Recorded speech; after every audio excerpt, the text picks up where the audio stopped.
কলকাতা থেকে শীতের ছুটিতে যদি একদিন দুপুরের পর বিকালবেলা কোথাও ঘুরতে যেতে মন চায় তাহলে চলে আসতেই পারেন এরকম সুন্দর একটা জায়গায়। তো আজকে আমি দুপুরবেলা এখন এসেছি গড়চুমুকে আশপাশে একটু ঘুরে দেখবো বলে। মোটামুটি আমার বাড়ি থেকে আসতে ঘন্টা দুয়েক সময় লাগলো।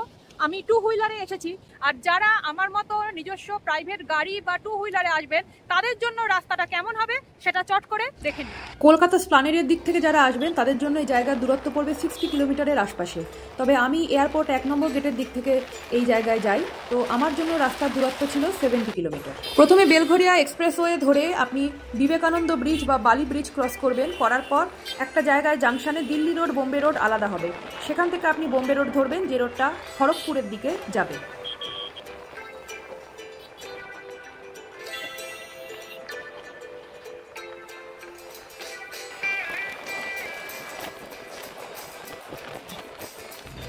NH-16 ধরে বেশ কিছুটা চলার পর আপনি দেখতে পারবেন মাথার উপরে অ্যারো মার্ক রয়েছে, বাহাতে কলকাতা, সোজা গেলে খড়গপুর। আর এখানে কলকাতা কথার অর্থ হচ্ছে সাঁতরাগাছি। এই যে জায়গাটা ঢুকে যাচ্ছে বাহাতে, এই জায়গাটা দিয়ে আপনি মোটামুটি 1.5-2 কিলোমিটার মতো এগোলে সাঁতরাগাছি স্টেশনেও পৌঁছে যেতে পারবেন। তবে আজকে আমরা সাঁতরাগাছি যাচ্ছি না, আমরা খড়গপুর রোড ধরেই এগোবো।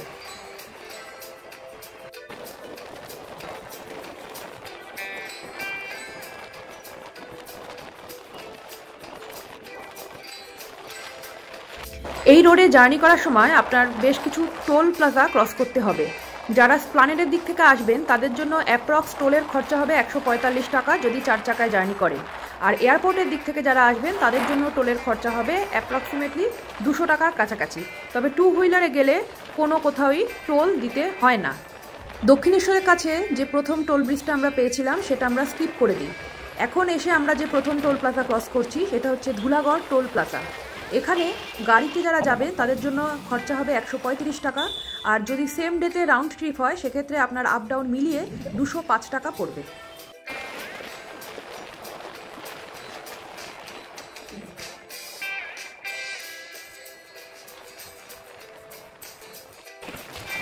এবার কিছুটা এগিয়ে জামদেরিয়া ব্রিজ আপনি ক্রস করবেন। এরপর এখান থেকে রাস্তায় ডাইভারশন থাকবে। বাহাতের ডাইভারশনের যে রোড বেরিয়ে যাচ্ছে সেটা ফুলেশ্বরের দিকে ঢুকে যাচ্ছে, আর সোজা রাস্তা বেরিয়ে যাচ্ছে খড়গপুরের দিকে। আরও কিছুটা এগিয়ে নেক্সট একটা ছোট আকারের ব্রিজ পড়বে, সেটাকে বলা হয় জেলেপাড়া ব্রিজ। জেলেপাড়া ব্রিজটা ক্রস করেই আপনি উলুবেড়িয়ার নরেন্দ্র বাস স্টপ বা নরেন্দ্র মোড় দেখতে পাবেন, যেখানে বাহাতে থাকবে নিউ নরেন্দ্র সিনেমা হল। সেখানে বাহাতের রোড আপনি ধরবেন। এই নরেন্দ্র মোড়ে ঢোকার সময় আপনারা ডান হাতে আরও একটা ল্যান্ডমার্ক ফলো করতে পারেন, সেটা হচ্ছে Saratchandra Chattopadhyay government medical college and hospital Jadubaria campus. এটা ডান হাতে ফেলেও আপনারা বাহাতে রাস্তাটা নিলে এই উলুবেড়িয়া ফ্লাইওভারটা পেয়ে যাবেন। ফ্লাইওভার থেকে নামার পর আপনারা মোহিনী মার্কেটের দিকের রাস্তা ধরবেন, একটা ইউটার্ন নিয়ে ওড়িশা ট্রাঙ্ক রোড পেয়ে যাবেন। সেখানে গিয়ে গরুহাটা ব্রিজ রয়েছে, তবে গরুহাটা ব্রিজে ঢালাইয়ের কাজ চলছে বলে সেই ব্রিজ বন্ধ, আমরা সেই ব্রিজ দিয়ে যেতে পারিনি। সেখানে অল্টারনেটে আপনারা ফতেপুর ব্রিজটা দেখতে পারেন, আর না হলে গঙ্গারামপুর ঢালাই ব্রিজ রয়েছে। আমরা সেদিন ফতেপুর ব্রিজ দিয়ে ওখানকার ক্যানেলটা ক্রস করি।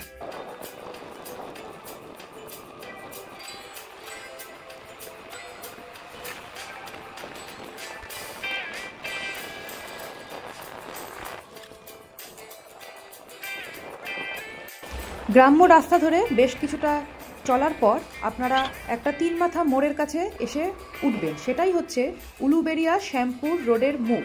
সেখান থেকে আপনারা ডান দিকে ঢুকে যাবেন। এখানে ডান দিকে উঠেই আপনারা লক গেটটা দেখতে পারবেন। এই ডান দিকে রাস্তাটা চলে যাচ্ছে শ্যামপুরের দিকে, আরও অনেকখানি গেলে শ্যামপুর পর্যন্তও আপনারা পৌঁছে যাবেন। আর এই হচ্ছে 58 নম্বর লক গেট, যেখানে রয়েছে দামোদর রিভার বা দামোদর নদ, যেটা সামনে গিয়ে হুগলি নদীর সাথে মিশেছে। ফাইনালি আমরা এসে পৌঁছে গেলাম গড়চুমুকে। কলকাতার দিক থেকে গড়চুমুক পর্যন্ত আসার ক্ষেত্রে রোড কন্ডিশন এই মুহূর্তে কী রয়েছে, কিভাবে আসবেন, সমস্তটাই আমি আমার এই ভিডিওর মাধ্যমে আপনাদের সঙ্গে শেয়ার করলাম। ভিডিওটা যদি ভালো লাগে তাহলে অবশ্যই আমার চ্যানেল ট্রাভেল ডায়েরি অ্যান্ড জিআরসিকে সাবস্ক্রাইব করে ভিডিওটাকে অবশ্যই লাইক করবেন, আর কিছু মতামত থাকলে কমেন্টে লিখে আমাকে জানাতে পারেন।